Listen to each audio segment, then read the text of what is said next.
Hi there, this is Andrea Mowry of Drea Renee Knits, and today I'm going to show you the 3-needle bind off, which is a bind off I love when we have two sets of live stitches that we want to bind off together, such as a shoulder seam, like in my Weekender pattern or my May Pullover.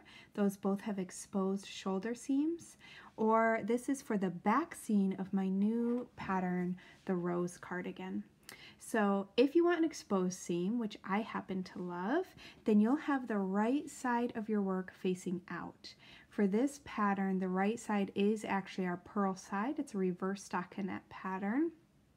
If you do not want an exposed seam, you would want to have the wrong side of your work facing, and then your seam will be hidden.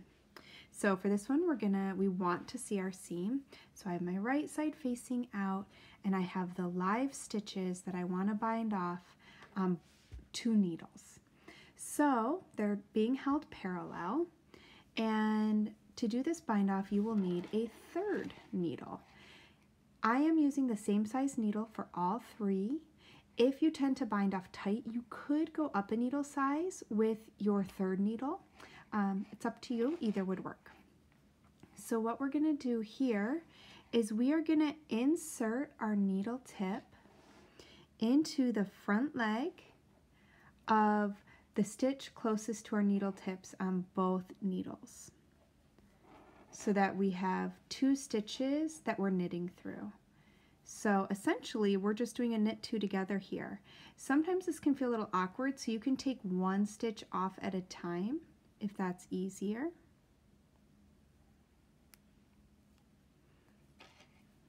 All right, and then the next step is going to be to repeat that. So we're going to knit 2 together, 1 stitch from each needle. And now we're going to bind off 1 stitch by using one of our needle tips to lift that 1st stitch over the 2nd stitch and drop it off our needle, just like our regular bind off. So now we repeat. I go through the front leg of the 2 stitches closest to my needle tips. I knit them together,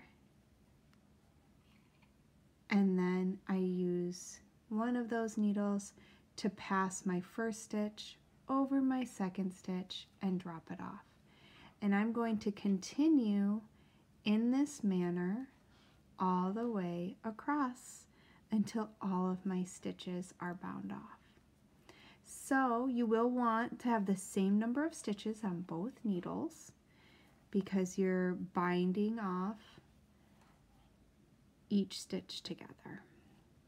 So knit 2 together, pass the 1st stitch over the 2nd. Knit 2 together, 1 from each needle, and pass the 1st stitch over. And that's it. And what this is going to give us is this nice exposed seam on the back of our sweater. Another example of that is right here on my Weekender pattern. This is my shoulder seam. So it gives us this nice exposed seam, and it's also nice and really strong for shoulders. So that's usually the area I use it most. I hope you enjoy this bind off and that you try it soon, and have a great day.